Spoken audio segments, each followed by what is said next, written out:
के उसमें हमने सब साथी साथ खाना खा लेंगे। जहन में कोई सवाल हो तो मालूम कर लें। ये आज जो कसम मारने का हुआ है, हाँ, आज के लिए किसी ने बंदे ने कोई 2 या 3 ऐड कर रखे, पूरा ऐड नहीं कर पाया, तो क्या वो एक ही जैसे 3 रोज़े रखने हैं, एक ही बार 3 रोज़े रखने में वो दोनों तीनों कवर हो जाएंगे या हर एक का अलग अलग रखना पड़ेगा? इनका सवाल यह है कि मान लो 3 कस्में खाई या 3 नज़र मानी और वो पूरी नहीं कर सके, तो क्या एक ही कफ़ारे में सबका काम हो जाएगा या अलग अलग कफ़ारा देना पड़ेगा? भाई अलग अलग कफ़ारा देना पड़ेगा। आपने अलग अलग मामला तय किया अल्लाह से, तो अलग अलग। मान लो आप 3 लोगों से कर्ज़ लेते हैं, तो ऐसा नहीं है कि आप किसी एक से माफ़ करा लें, तीनों का माफ़ हो जाएगा। आपको तीनों से ही माफ़ कराना पड़ेगा अगर आपकी हैसियत नहीं है। इसी में एक सवाल ये है, फर्ज कीजिए कोई किसी ने ये ऐड किया कुछ और भूल गया, अब उसको उसके काम ना होने से एहसास हो रहा कि शायद मैंने कुछ मांगा था और मैं कर नहीं पाया, उसके लिए क्या होगा? उसने कोई अहद किया और वो कर नहीं पाया, भूल गया, हाँ, अब जब उसके काम नहीं हो रहे तो उससे उसे एहसास ही हो रहा कि शायद मैंने कुछ मन्नत मांग रखी थी और मैंने चूँकि उसका वो नहीं किया, इसलिए इनका सवाल यह है कि भाई अगर कुछ मन्नत मांगी और उसे भूल गए पूरी करना, काम नहीं हो रहा है, तो ये जहन में ख्याल आता है, तो बिल्कुल हो सकता है आपने मन्नत मांगी, जब आपको ख्याल आया जब भी पूरा कर दो, कम से कम अगले काम आपके बन जाएंगे इंशाल्लाह। शराब की हालत में शराब के बारे में घुमाया कि नमाज समझ में नहीं आती और नमाज मतलब ना पढ़े, इस तरह अरबी जैसे हम लोग पढ़े हुए नहीं है और कलाम पाक की तिलावत होती है, हमें समझ में भी नहीं आती, या जल्दी जल्दी इमाम साहब पढ़ते हैं तरावी होते हैं, समझ में नहीं आती। ठीक है, बड़ा अच्छा सवाल है इनका सवाल समझिए आप कि यहाँ जैसे शराब के बारे में मैंने बताया कि कुरान में एक आयत आई थी सूरह निसा में कि जब तक तुम समझने लगो, होश ना तुम्हें हो जाए कि जो तुम कह रहे हो वो तुम्हारे दिमाग में फिट हो रही बात, तब तक नमाज के करीब ना जाना। अब हम जो नमाज़ें पढ़ते हैं उसमें हमारी तो समझ में कुछ नहीं आता क्या हुक्म होगा। भाई आप देखो कि आप अपनी दुनिया बनाने के लिए 12-12 साल स्कूलों में लगा देते हो, लेकिन अपनी आखिरत बनाने के लिए 1 साल नहीं लगाते।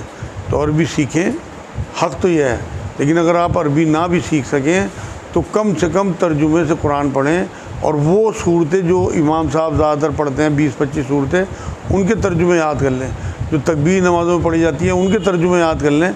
हमने नमाज के तर्जुमे छापे हुए हैं, वो ले जाएँ यहाँ से, तो आपको अलहम्दु शरीफ का, दुरूद शरीफ का, तैयात का और तकबीरों का जो तर्जुमा है वो आपके जहनों में हो, तो आपको नमाज में लज्जत भी आएगी और आपका जो सवाल है वो भी पूरा हो जाएगा। तो ये तो अरबी सीखें, पहला हक़ तो यह है। लेकिन अगर आप अरबी सीख ना सकें तो कम से कम ये कर लें जो मैं आपको बता रहा हूँ कि आप तर्जुमे याद कर लें। इससे मुतालिक सवाल ये भी है फिर कि अब जहन आदमी का कहीं है तो पता नहीं इमाम साहब क्या पढ़ रहे हैं। इनका सवाल यह है कि जहन कहीं हो और इमाम साहब क्या पढ़ रहे हैं, ये भी उसमें बिल्कुल खुशू और खुजू इसीलिए कहा गया, नमाज का ज़रूरी रुकन है खुशू और खुजू, कि आप तवज्जो से, कुरान भी ये कहता है कि जब कुरान पढ़ा जाए तो खामोश रहो और तवज्जो से सुनो ताकि तुम पे रहमत हो। तो अगर हम नमाज में हैं और हमें पता ही नहीं इमाम साहब क्या तिलावत कर रहे हैं, कम से कम अगर आपको अरबी नहीं आती तो आप ध्यान से उनकी तिलावत तो सुन लो, अल्लाह का कलाम तो आपके कानों में पड़ता रहे, आप बेहुरमती से तो बचो कम से कम। ये क्या कि आपने नियत बांधी और आप अपनी दुकान पे, अपने मदरसे में या अपने घर पहुंच गए और इमाम साहब ने जब सलाम फिरा, जब आपको याद आया कि मैं नमाज में था, ये तो बेतवज्जो की नमाज है। ये तो यह है कि आपकी हाज़िरी तो अल्लाह के यहाँ लिखी गई, मगर नमाज अब वो लटकी भी है या पहुँच रही है अल्लाह तक, ये तो अल्लाह को पता है। कुरान सबके लिए है, तो इस्लामिक कॉन्स्टिट्यूशन नहीं बांट रहे हैं गैर मुस्लिमों को, तो वो उसकी बेहुरमती या उसे कैसे लेंगे? इनका सवाल यह है, कुरान सबके लिए है, या नास कुरान में कहा अल्लाह ने, तो अगर हम कुरान देते हैं तो उनकी बेहुरमती करेंगे तो उसका, भाई हुर्मत सिर्फ मुसलमानों पे है, शरीयत जिन पे लागू होती है, नबी अकरम सल्लल्लाहु अलैहि वसल्लम को जिन्होंने रसूल माना और ये माना कि ये सच्चा कलाम लेके आए थे, अगर वो कलमा पढ़ लेते हैं जो भी गैर मुस्लिम आप जिन्हें कुरान दिया, तो उन पे वो शरीयत लागू होगी। अदरवाइज़ ऐसा भी हुआ है कि नबी अकरम सल्लल्लाहु अलैहि वसल्लम ने कुरान की आयतें लिख के ख़तों में भेजा है बादशाहों को, सरबराहों को, और उन्होंने उन ख़तों को फाड़ के पैरों में मसल लिया क्योंकि उन पर शरीयत लागू नहीं थी। तो इसलिए आपने इस वजह से नहीं रुकना कि लोग बेहुरमती करेंगे, वो अल्लाह देखेगा। उनके दिलों में हैबत डालना, कुरान की अज़मत डालना, कुरान का तक़द्दुस डालना, ये अल्लाह का काम है। आपको बात सिर्फ पहुँचाने की थी। नबी के बारे में भी यही कहा कुरान ने कि आपके ज़िम्मे सिर्फ पहुँचाना है, आप दरोगा नहीं है, इनमें आप ईमान मिल जाओगे। तो आप बात पहुँचाते रहो, इस वजह से रुकना नहीं है आपको। जैसे अभी ये सवाल हुआ है, कुरान तमाम दुनिया के लिए है, लेकिन कुरान में अल्लाह ताला ने जो खिताब किया है वो सिर्फ रसूल से तमाम मुसलमानों से किया है, कोई खिताब ही नहीं किया। भाई इनका सवाल यह है कि अल्लाह ने तो कुरान में रसूलों से और मुसलमानों से खिताब किया। नहीं, आपकी मालूमात में कमी है भाई। या अय्युहन नास एक आयत में नहीं बल्कि कई जगह या अय्युहन नास में तमाम इंसान आते हैं, और ये कहा कि कुरान सबके लिए है, कुरान की आयत है। अब ये जो लोग हिदायत पाने वाले हैं, कुरान हमने जिसे पेश किया, अगर अल्लाह ने उसकी किस्मत में हिदायत लिखी होगी तो कुरान उसे राह पे ले आएगा, वरना और गुमराही में वो बढ़ जाएगा। ये भी कुरान की आयत है। तो इसलिए ऐसा नहीं है कि सिर्फ रसूल से मुखातिब हों, सारा कुरान ही रसूल से मुखातिब है, लेकिन उसमें मुखातिब हम भी हैं। यहाँ ये जहाँ ये कहा या अय्युहल्लज़ीना आमनू, वो ईमान वालों से, और जहाँ कहा या अय्युहन नास, वो तमाम इंसानों से, और जहाँ ये कहा या अय्युल काफिरून, वो काफिरों से भी खिताब है सब रसूल के ज़रिए। एक बहन का सवाल है, कुरान पढ़ते हुए है शुरू हो गए, पता ही नहीं लगा, क्या इस तरह कुरान को छोड़ने से गुनाह मिलेगा? इनका सवाल ये है कि कुरान पढ़ रही थी, है शुरू हो गया, इन्हें मालूम नहीं हुआ, बाद में जब चेक किया तो कुरान पढ़ के उठ चुकी, क्या इसका गुनाह होगा कि हैज़ की हालत में कुरान छुआ?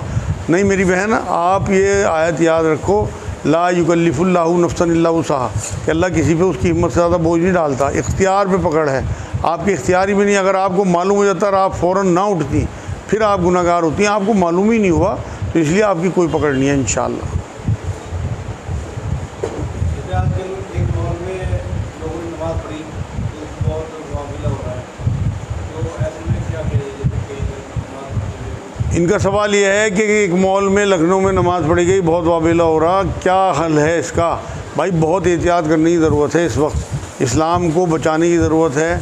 हालांकि नबी ने फरमाया पूरी ज़मीन मस्जिद है, लेकिन जिस मुल्क में हम यहाँ रह रहे हैं, इस मुल्क में इस टाइम भाईचारे की ज़रूरत है, एक दूसरे के साथ आहमगी की ज़रूरत है। गवर्नमेंट की पॉलिसीज़ को समझो आप, जिस तरह से उनके ऑर्डर आ रहे हैं उस तरह से चलें। हमें अल्लाह ने घर दिए हैं, हमें अल्लाह ने मस्जिदें दी हैं। अगर उस मॉल में अगर आप नमाज़ ना पढ़ें, पार्क में कोई पार्क होगा वहाँ जाके नमाज़ पढ़ लें। अपने आप को नक्कू नहीं बनना कि आप सबकी नज़रों में आ जाएं, ये रियाकारी में आएगा। इस टाइम अगर जब वो नमाज़ ना पढ़ते तो इतना बड़ा इशू ना होता। ये नफ़रतों को बढ़ाने वाली चीज़ है, इसलिए बचना चाहिए मेरे नज़दीक। मॉल मुसलमान का है, मॉल मुसलमान का नहीं है, मॉल मुसलमान ने बनवाया है, सारी दुकानें किराए पे या ठेके पे दी हैं। नाम मुसलमान उसका मॉल का जो मालिक है वो यूसुफ साहब हैं, कोई केरल के, लुलू करके मॉल है वो, उनकी चेन है पूरी यूएई में। लेकिन वो हर जगह मॉल बनाते हैं, वो तो एक बिजनेसमैन है। मुसलमान का मॉल कोई मस्जिद, फिर वो मस्जिद बनाता है उसमें, अगर मुसलमान है सच्चा। कोई जगह इस तरह की थी जहाँ पर लोग पढ़ सकते हैं? कोई जगह सिर्फ उसे मस्जिद बनानी चाहिए थी वहाँ पे, अगर वो मुसलमान सच्चा था और उसमें लोग नमाज़ पढ़ने जाते, किसी को कोई इतराज़ ना होता। और किसी को ये भी इतराज़ नहीं होता कि इसने मस्जिद क्यों बनाई, क्योंकि वो मुसलमान है। आप कोई सा मॉल देख लो, लोग अपने मंदिर बनाते हैं, कोई किसी को इतराज़ नहीं होता। इसे भी एक बड़ी मस्जिद वहाँ बनानी चाहिए थी। नबी का हुक्म है कि बादशाहों को कि अगर तुम महल बनाओ तो वहाँ अपनी मस्जिद ज़रूर बनाओ महलों में। तो वो एक तरह का महल ही है आज का जो मॉल है, उसे बिल्कुल जो है उसमें वो करना चाहिए था। जैसे कि अनिश्चितताओं का दौर है, इसमें इंश्योरेंस करना, करवाना, सेक्टर से जुड़ना कैसा है? इनका सवाल ये है कि आज जैसे दौर है उसमें इंश्योरेंस करना, कराना या उससे उस कंपनी से जुड़ना कैसा है? भाई लाइफ इंश्योरेंस की तो मनाही है, तमाम उलमाए दीन मुत्तफ़िक़ हैं इस पर। लेकिन आप अपनी दुकानों का, अपने गोदामों का, अपने जो भी आपके इस्टेब्लिशमेंट हैं उनका आप बिल्कुल करा सकते हो, जैसे मुल्क के हालात हैं। जो आपका सवाल बिल्कुल ठीक है, उसमें इंश्योरेंस आप करा सकते हो। मेडिकल पॉलिसीज़ भी आप ले सकते हो, क्योंकि वो वन टाइम पॉलिसी होती है, और आपका कोई एक्सीडेंट हो जाए, कोई आपके साथ ऐसी जो है मॉब में आप फंस जाएँ जहाँ आपको चोटें ज़्यादा लगें, तो आपके पास इंश्योरेंस होगा तो आप कम से कम फ्री में आपका इलाज हो जाएगा। आपका सवाल है कि जो रास्ता में इंतकाल हो गया है और खाना का इंतकाल हो गया है, क्या खाना और मामू की 5 साल बता सकते हैं, उनको क्या मिला? इनका सवाल यह है, नाना का इंतकाल हुआ, माँ पहले मर चुकी थी, खाला मामू ज़िंदा हैं, उनका हिस्सा उनके साथ क्या इनका भी हिस्सा होगा? नहीं भाई, आपकी वालदा जो थी वो विरासत में हकदार थी, लेकिन वालिद की सामने उनकी मौत हो गई तो उनका हिस्सा तो वहाँ ख़त्म हो गया। तो अब सारा हिस्सा आपके खाला मामू का है। अगर वो अपनी बहन की मोहब्बत में उनके बच्चों को कुछ देना चाहें तो वो अब उसमें से 33% तक अपने नाना के हिस्से में से दे सकते हैं, लेकिन आप उन पे कोई क्लेम नहीं कर सकते, कोई दावा नहीं कर सकते कि मेरा भी हिस्सा है। आपको शरीयत ने महरूम कर दिया उस हिस्से से।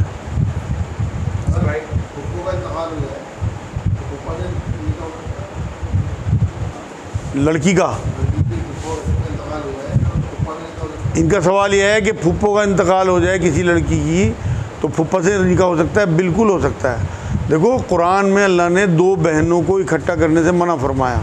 इकट्ठा करने से मुराद ये, अगर एक बहन को तलाक दे दे, दूसरी बहन से शादी हो जाए, जायज़। एक बहन मर जाए, दूसरी बहन से शादी हो जाए, जायज़। ये होता भी है अक्सर कि एक मान लो बहन मर गई तो उसी साली से शादी कर देते हैं उसकी, अक्सर सुना होगा आपने। नबी अकरम सल्लल्लाहु अलैहि वसल्लम ने इन्हीं आयतों के साथ ये बात हदीस में जोड़ दी थी कि खाला और भांजी को भी इकट्ठा ना किया जाए और फुप्पी और भतीजी को भी इकट्ठा ना किया जाए। लेकिन कानून वही लागू होगा कि उनमें से मान लो खाला फुप्पी मर गई तो भतीजी से शादी हो सकती है, खाला मर गई भांजी से शादी हो सकती है। बिल्कुल, उसमें आगे बढ़ के आप बिल्कुल चची से, ताई से, किसी से भी आपका निकाह हो सकता है। वो आपके लिए नामहरम है, मतलब ये वक्ती महरम है। जैसे तमाम औरतें जो हैं शादीशुदा वो आपके लिए नामहरम है, मतलब महरम है, शर्ती महरम, शर्त के साथ मशरूत। जहाँ किसी की डेथ हुई वो आपके लिए फ्री, तो उसी में चचा चची, चचा का डेथ हुई तो चची आ जाएगी, इसी तरह ताई आ जाएगी। किसी की अहलिया का इंतकाल होता है तो शौहर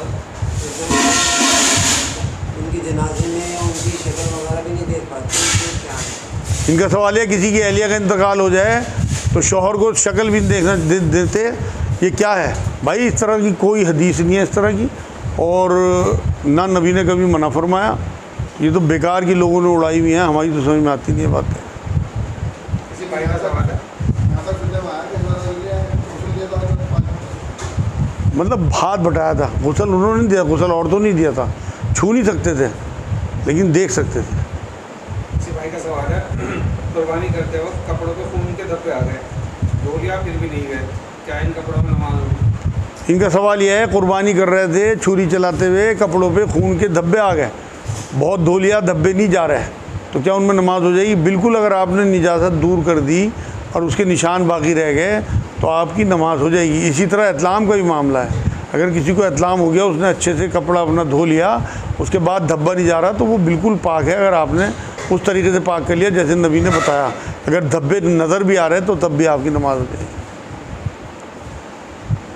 सवाल ये है, अगर नेल पॉलिश वाली कंपनी वाले दावा करें कि इसमें तो वजू हो जाती है या वाटर प्रूफ नहीं है, तो फिर क्या उनको यकीन करेंगे ना? इनका सवाल यह है, कोई कंपनी ये दावा करे कि नेल पॉलिश हमारी ऐसी है कि इसमें वज़ू का पानी चला जाता है, तो उनकी दावे का एहतराम करें या ना करें? बिल्कुल ना करें भाई।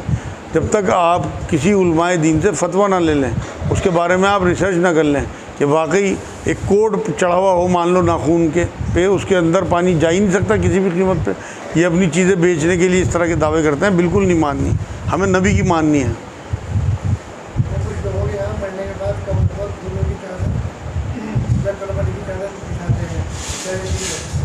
इनका सवाल यह है, कुछ इलाकों में फूलों की चादर या लिखी हुई कोई चादर या सफ़ेद चादर चढ़ाई जाती है कब्रों पे, क्या ये ठीक है? भाई ये बिदअतें हैं।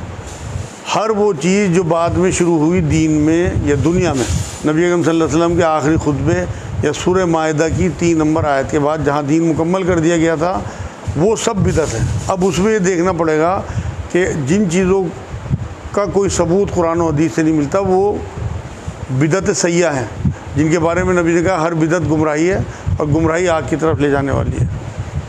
लेकिन अगर कोई चीज़ें ऐसी हैं जो दीन को फ़ायदा पहुँचाने वाली हैं, जैसे बुखारी शरीफ वगैरह पढ़ना है, ये सब नबी ने तो नहीं पढ़ी। इस तरह बुखारी शरीफ का ख़त्म हो, या लाउड स्पीकर पर अज़ानें हैं, या मस्जिद में अज़ानों का टाइम है, नमाज़ों का टाइम है, ये सब बिदअत हसना कहलाती हैं। जैसे तरावी के बारे में हज़रत उमर ने फरमाया था कि बिदअत हसना है, क्योंकि नबी के बाद शुरू हुई।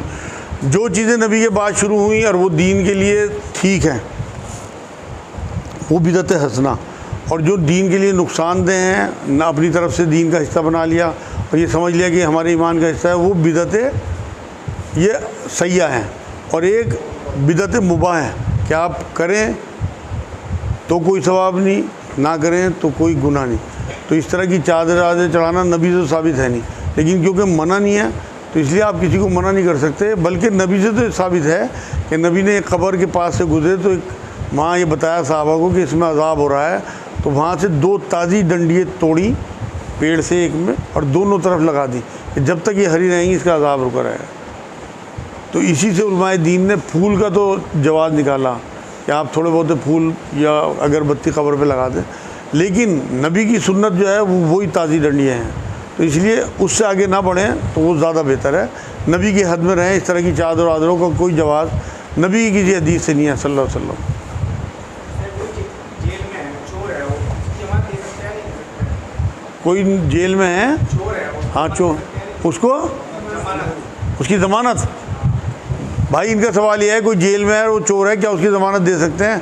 अगर उसने सच्चे दिल से तौबा कर लिया और आपको ये यकीन है कि वो चोरी नहीं करेगा और माशरे के लिए मतलब जो है वो अफरा तफरी नहीं मचाएगा, फसाद नहीं मचाएगा, तो बिल्कुल आपको उसकी ज़मानत दे के उसे नए ज़िंदगी देनी चाहिए। लेकिन अगर आपको पता है चाहे आपका सगा भाई क्यों ना हो कि आगे माशरे में फसाद मचाएगा, तो उसे और एक एप्लीकेशन दे के पुलिस में कि है तो मेरा सगा भाई लेकिन इसे निकलने ना देना।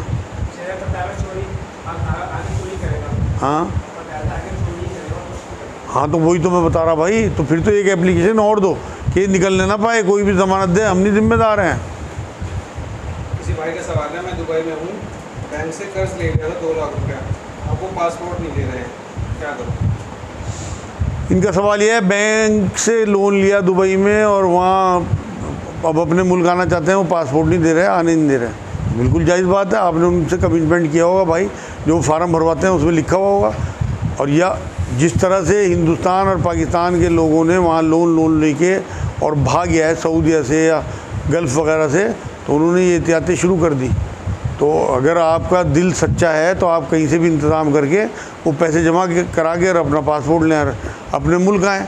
अगर आपका इरादा यह है कि मैंने यहाँ से लिए कहीं और से भी लूँगा, कहीं और से भी लूँगा, तो फिर तो आप ठीक फंस गए, अल्लाह ने फंसा दिया आपको। एक तो आपने ब्याज में पैसे लिए, ऊपर से ये आपका इरादा हो कि मैं भाग जाऊंगा, तो फिर तो भाई अल्लाह तो उनके साथ है, आपके साथ नहीं अल्लाह। तो इसलिए एहतियात करें, और अगर आपसे ऐसी कोई गलती हुई तो उसकी तौबा करके उनके पैसे उतारें, अपना पासपोर्ट लें और अपने बीवी बच्चों के पास आएँ। मेरी राय तो यही है। और ज़्यादा से ज़्यादा आप या वली या नसीर पढ़ें तो अल्लाह कोई ना कोई रास्ता निकाल देगा, आपके कर्ज़ का भी इंशाअल्लाह और आपके पासपोर्ट मिलने का भी। एक एक करके, 1 मिनट आप बताओ जी। एक आदमी दुकान पड़ रहा है और देखने में आया कि कुछ लोग पास कर देते हैं कान में, भाई चाबी मार रखी है या मैं जा रहा हूँ, मैं वहाँ जा रहा हूँ, इस तरह की बात है। ऐसा करना इनका सवाल है कोई नमाज़ पढ़ रहा, उसे इशारतन ये कह दिया भाई चाबी यहाँ रखी, मैं जा रहा हूँ, तू उठा लेना, क्या ये जायज़ है? हराम है, बिल्कुल नाजायज़। भाई नमाज में मुदाखलत करने वाला शैतान है। आप ये देखो ना, सामने से गुजरने तक को तो मना किया, ये कहा कि 40 साल खड़ा रहे, लेकिन सामने से ना गुजरे। अगर तुझे इसका गुनाह पता लग जाए तो तू 40 साल वहाँ खड़ा रहे, गुजरे ना। ये बता रहा मैं आपको, ये हुक्म है। तो फिर आप तो बात कर रहे हैं उससे, आप उसे छेड़ रहे, आप उसे हंसा रहे, या आप ऐसा कोई उसके कान में शोचा छोड़ रहे कि उसकी नमाज में मुदाखलत हो। ये तो बड़े गुनाहों में है, आप वेट नहीं कर सकते। असल में दुनिया इतनी जल्दबाजी में है, आप 2 मिनट 4 मिनट में वो सलाम फेर लेगा। इतनी देर भी अगर आप वेट नहीं कर सकते तो भाई फिर तो कुछ भी नहीं हो सकता दुनिया में, आप गुनाहगार होंगे उसे छेड़ने के। जैसे दादा नमाज की हालत में बगैर टोपी के नींद बांध के खड़ा हो गया और पीछे से आगे वो सर पे रख दे, क्या ये सही है? इनका सवाल है पीछे से आगे कोई नंगे सर पे टोपी रख दे नमाज की हालत में, वो भी गुनाहगार होगा। आपका ताल्लुक़ उस टाइम अल्लाह से जुड़ा हुआ है, आपने लॉ लगाई हुई है अल्लाह से, उनने आगे पीछे से गंदी टोपी टेक दिया आपके, तो जाहिर सी बात है आपकी तो नमाज में वो उसने दखल अंदाजी की ना, तो फंस गया अल्लाह के आगे। जहाँ मस्जिद में नमाज पढ़ते हैं शहर में लोग, और लोग आगे से 3 सफा छोड़ के जा सकता है आदमी, ये हुक्म है, ये हदीस है, 2.5 सफ़े छोड़ना है हुक्म है, तो वो 3 एहतियातन छोड़ते हैं, बिल्कुल जायज़ बात है।